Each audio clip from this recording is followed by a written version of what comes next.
And God spake, Hiel imperfect of Daver.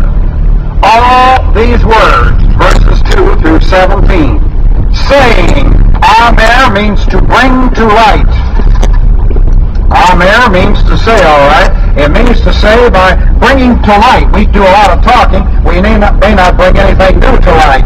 But this is a cal infinitive. The cal infinitive indicates God's purpose. It is God's purpose to bring to light certain standards, certain principles, which, in summary, provide protection for the human race as it is involved in the angelic conflict. Now, here is the significant thing. The angelic conflict was shifting gears when God brought the Jews out of slavery. And the shifting of gears caused a phenomenal thing. The Jews had been in slavery for 400 years. The Ten Commandments were never given to the Jews until they came out of slavery. Out of slavery. The Ten Commandments are for people who have freedom. These are laws of freedom. These laws are never given until the Jews are brought out of slavery.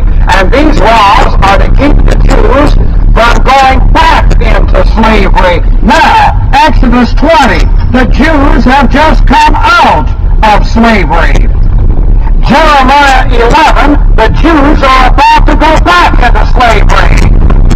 When they went out, they were given the Ten Commandments. When they broke the covenant over a period of time and came into degeneracy, then they went back into slavery. They broke out of slavery from Egypt. They were given the Ten Commandments. When they finally came to a place where they could no longer function under the covenant, they went under slavery to the Chaldeans. But in between, we have the slavery of scar tissue, the emotional revolt of the soul, and other factors. So you must remember the context for the Ten Commandments. The Ten Commandments was never given until the Jews were a free people and their freedom was established by God. So the Ten Commandments are for people who possess freedom. A slave has no free use of his volition. A slave's volition cannot function properly. He does not have freedom to use divine institution number 1. And all 10 of these commandments, all of them, have some phrase like thou shalt not. They are negative, but they are a challenge to the free will of a free people. And the first principle you have to learn, every thou shalt not is a challenge to free will, which means once you have freedom, you can use or abuse your freedom. If you use it, plus H. If you abuse it, it's cycle. And in the process, great misery. The whole purpose of the Ten Commandments is to show you the options of freedom. And morality is merely a base from which you exercise freedom. Now, the issue in the first 5 commandments is not morality. The issue in the first 5 is what I'm going to use a general term, spirituality. I can't use the word religion, because that's too bad. That's a cosmic term, technically. And I can't use other terms like Christian, because that is too ill-defined. But I can use the word spiritual in the sense of category 1 love or a relationship with God. So the first 5 commandments have a spiritual connotation, and the second 5 have to do with morality. Now, between spirituality and morality, you have the free use of your volition and you maintain freedom.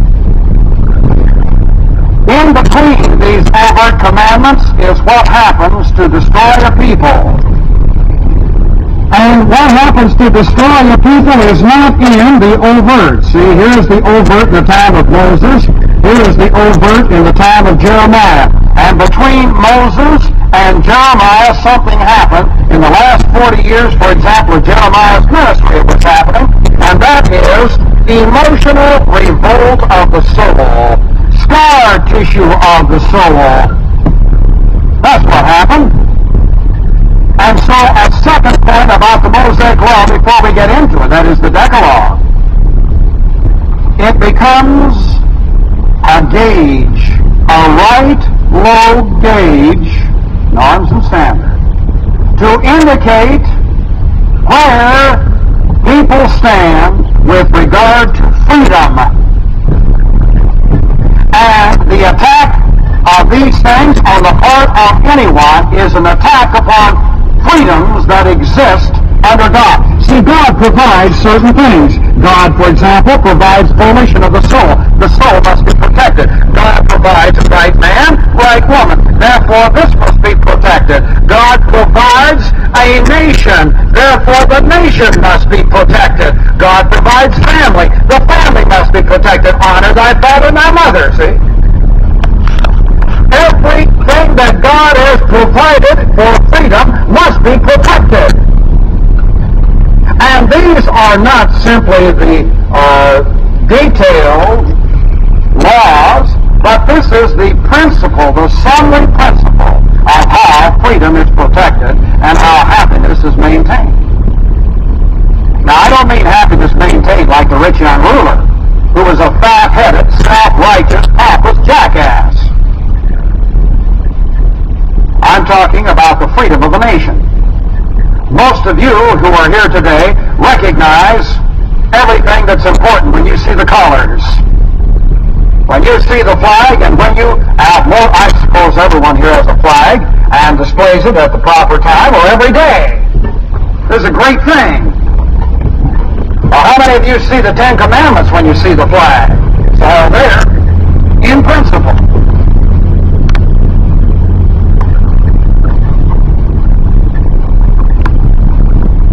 Your freedom. Now today you don't have much freedom. Your freedom is being destroyed. This is a part of the angelic conflict. The devil always works on a nation where there is great missionary activity, where there is great freedom in teaching and proclaiming the gospel, where Bible doctrine is taught. This is a national entity. This is a people that must be attacked. If Bible doctrine, look, Jeremiah was teaching Bible doctrine day in and day out, every day, and the people were destroying themselves. The people became and finally reached a saturation of degeneracy. And always God in His grace warns right up to the deadline.